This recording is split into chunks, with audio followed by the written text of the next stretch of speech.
Olá amigos, tudo bem com vocês? Estamos de volta aqui para o nosso resumo, né? Nesta segunda-feira, dia 6 de outubro de 2025 e vamos lá começar. Bom, na sexta-feira ainda, à noite, no final da noite, eu coloquei uma matéria em off dizendo que o governo Laurez Moreira está indo à justiça contra aquele acordo que o governador afastado fez para resolver aquela questão da ProSaúde, né? Que foram 85 milhões de acerto e mais de 20 milhões que foram, imagino que desses, né, foram 20 milhões aí de honorários advocatícios.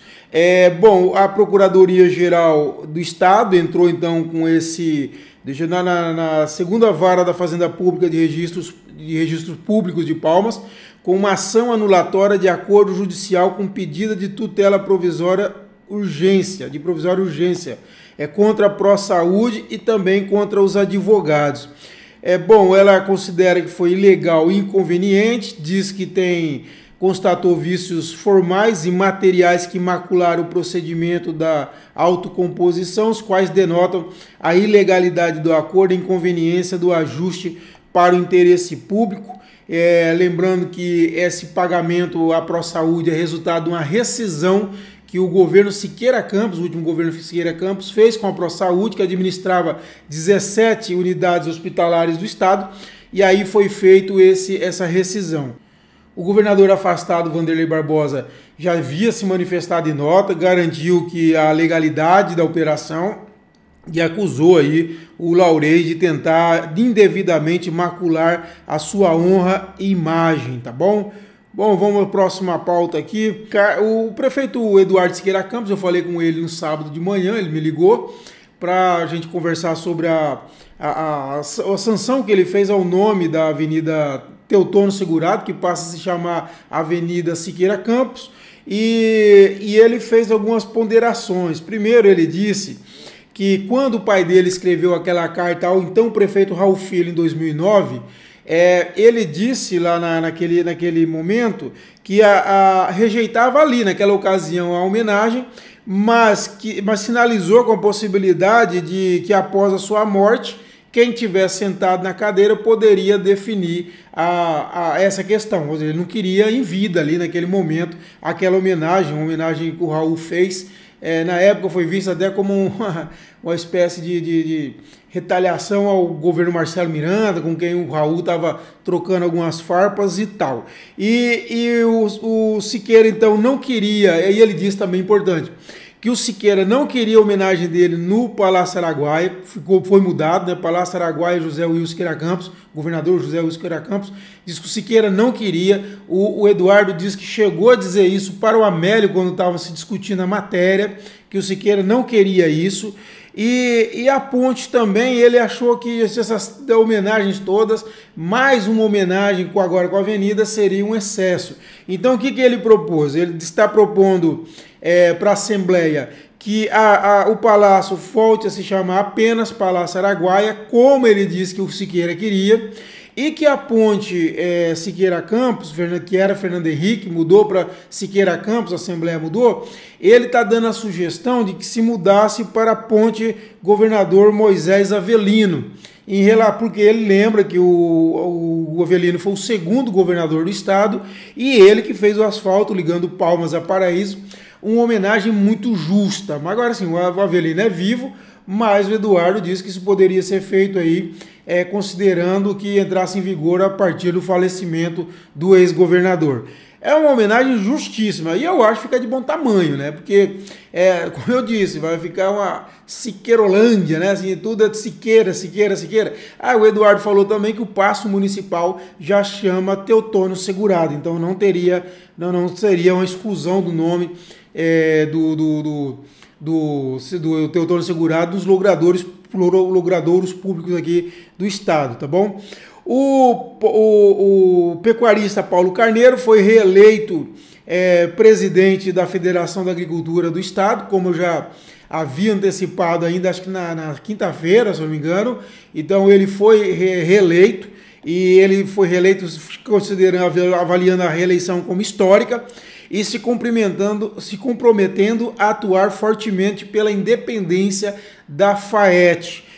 um setor fundamental para o estado do agronegócio, né? Então, logicamente, a FAET é muito importante para o Tocantins e esperamos que tenha sorte aí o presidente Paulo Carneiro. E os vereadores estão engrossando as ações contra a BRK. Eles estão pedindo, o Carlos Amasta protocolou um pedido de audiência pública e o líder Walter Viana tem sido mais incisivo. Ele está pedindo que o fim da cassação, dessa concessão para a BRK, porque ele diz que os outros instrumentos possíveis de serem usados já foram e não deram certo. A reclamação, são várias reclamações, né? E entre elas está a constante falta de água, o esgoto rompendo, a baixa qualidade no atendimento ao cliente e, sobretudo, os apontamentos da última comissão parlamentar de inquérito que não foram resolvidos e nem soluções apresentadas. Tem a questão do mau cheiro, o pessoal do Bertaville, um lugar maravilhoso e que tem esse problema. Enfim, são várias questões que precisam ser resolvidas. Como eu disse já, se não me engano, na sexta-feira, por trás desse debate existe a questão da renovação da concessão para BRK, que está sendo discutido. O prefeito Eduardo Siqueira Campos está antecipando esse debate. O fim da concessão do contrato ocorre em 2032, mas ele quer debater desde já isso e a BRK sinaliza essa possibilidade, mas quer uma renovação até 2045. E aí tem esse debate todo. E essa é a hora mesmo de debater. É hora de debater. Eu sempre digo que essa questão de concessão pública tem que ser muito debatida e outra, tornado muito claro o contrato, os dispositivos do contrato antes da assinatura, em audiência pública. Isso tem que ficar muito claro, não é renovamos o contrato e acabou, não, tem que ser o que está sendo renovado. Isso tem que ficar claro, não é só para vereador não, é para a população. A população tem que saber o que está sendo renovado, o que está previsto nesse contrato, porque daí todas as partes estão sabendo como vai ser a coisa e aí ninguém tem que reclamar. Esses contratos são renovados muito na calada da noite, muito de forma obscura, muito sem transparência, sempre, de todo tipo de concessão. Então é bom trazer esse debate a público, os vereadores tragam, mas que a decisão depois seja muito bem comunicada à sociedade, que a sociedade saiba exatamente o que está sendo renovado, beleza? Essa é a minha opinião sobre a questão. Bom, a senadora Dorinha se reuniu com o ministro Fernando Haddad para discutir o orçamento 2026 e os desafios fiscais que impactam estados e municípios. A Dorinha, que é relatora, né, do orçamento na parte de receitas, ela teve então, se eu não me engano aqui, deixa eu ver, na quinta-feira com o ministro Fernando Haddad para fazer esse debate. Eu acho muito bacana esse encontro da Dorinha com o Fernando Haddad, até porque para sair dessa intransigência de que o campo da direita não conversa com o campo da esquerda. Eu acho que a senadora Dorinha mostrou um desprendimento muito grande. Foi muito bacana essa iniciativa dela, de sentar com o ministro do PT, do governo do PT, para discutir. Primeiro, logicamente, que é uma obrigação funcional, institucional dela fazer esse debate, mas ela poderia fazer a birrinha, como tem feito birrinha aí, muita gente da direita, que eu não converso com esse governo, que não sei o quê. Não, ela foi lá abertamente, sentou com o ministro, a despeito de questões ideológicas. Parabéns à senadora Dorinha, eu acho que essa é a postura. Eu acho que essa divisão do país não pode atrapalhar o andamento dos trabalhos do governo e do Congresso Nacional. Eu acho que a eleição tem o seu momento, o momento certo de ser debatido, e o país não pode ser prejudicado por essa polarização.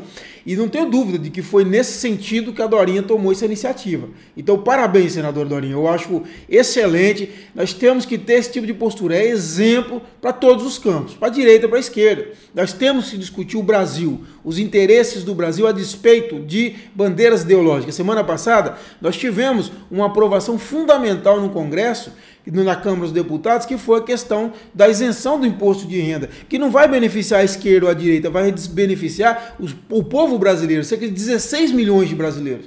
Então isso é fundamental. Então eu gostei muito disso. Por trás da notícia, que é importante discutir, logicamente, esses impactos, toda essa, inclusive a isenção de IR do imposto de renda vai ter impacto também nos municípios, nos estados, principalmente municípios, que compõem, né, o FPM, mas o mais importante é sair dessa polarização burra, essa polarização tóxica e discutir de forma democrática, republicana e de espírito público elevado os interesses do Brasil sem essa coisa pequena da ideologização. Então, parabéns, senadora Dorinha, também parabéns ao ministro Fernando Haddad, que sentou com ela para discutir isso, tá bom? Bom, e para terminar, nós tivemos aí o aniversário do Estado nesse domingo. Eu escrevi um bilhete sobre isso, né? Lógico que nós temos um estado maravilhoso, sou apaixonado pelo Tocantins, nós temos conquistas enormes que nós tivemos ao longo desses 37 anos, o estado que era uma região que era abandonada, né? O norte goiano, ganhou vida, melhorou os índices sociais, ainda muito longe da realidade, mas melhorou, ganhamos estradas, construímos uma capital que é uma das mais lindas desse país, nossas cidades se desenvolveram, olha Gurupi, olha Araguaína, Paraíso, Porto Nacional, todas, Gurupi, Colinas, Guaraí, enfim, lá no Bico Papagaio temos Augustinópolis, Tocantinópolis, temos muitas cidades boas que se desenvolveram, então essa emancipação foi muito boa, temos universidades, várias universidades federais, estadual, particulares, muitas particulares. Então, assim, nós ganhamos muito, mas poderíamos ter avançado muito mais. O nosso problema é de liderança. Os nossos líderes não se mostraram à altura, principalmente nos últimos 20 anos, do sonho dos pioneiros, dos que lutaram por essa conquista histórica e secular que é a criação do Tocantins. Nós precisamos ter uma reflexão em termos de liderança. Faz 20 anos, vai fazer 20 anos no ano que vem que um governador não consegue terminar o ciclo de 4 anos de mandato. Isso é um absurdo. Isso é um absurdo. Eu lembrei até de Abraão, né, daquela questão que ele questiona a Deus quando vai destruir Sodoma, mas se tiver 5 justos, o senhor vai destruir? Não vou. Mas se tiver 40, 30, 20, 10, nós estamos do mesmo jeito. Será que nós não temos 50 homens de bem na vida pública? 40, 30, 10? Será que não temos? Nós temos que repensar. É muito importante isso. Feliz aniversário para todos nós. O Tocantins é maior que tudo isso, né? O nosso estado é maior que tudo isso. Seremos um grande estado. Agora, nós precisamos que a nossa liderança pense mais no Tocantins, tenha mais responsabilidade com a coisa pública e que não use a máquina como patrimonialismo para simplesmente enriquecimento, dar emprego para parente, como a gente vê com muita frequência aí, tá bom? E nós tivemos aí, eu quero fazer, muita gente me perguntando o que eu pensei, não vou me omitir, sobre essa matéria do Fantástico que saiu. Eu quero dizer primeiro o seguinte, se essa matéria saísse na semana da operação, ela seria perfeita. Do jeito que saiu ontem, é mais do mesmo, não teve novidade nenhuma. A matéria interessante e curiosa, né, que saiu agora, porque saiu justamente agora, nesse momento, com as mesmas informações da semana da operação, né? Mas dito isso, ela mostra que o caso é muito grave mesmo, não tem como aliviar. Não tem como aliviar, lógico que tem ali, por exemplo, a questão dos 700 mil, que foi pego na casa da residência da ex-deputada estadual Valderice Castelo Branco, fica a impressão que é ligado diretamente ao governador Vanderlei Barbosa. Então, assim, tem umas coisas assim que você pode até questionar, não só em ombudsman de Globo, né? Cada um faz o seu trabalho. Mas, de toda forma, ela não tem nada de novo, aponta alguma coisa de novo, aquela questão da Bispa Socorro, com a suspeição que joga de que o PC estaria agindo em nome do governo e para pegar propina de empresários, não está no processo. Isso seria a novidade ali daquela matéria, mas mas fora isso, mais do mesmo, não tem novidade. Agora, é grave. É grave a matéria, o que a reportagem reforça é isso, a gravidade, a seriedade.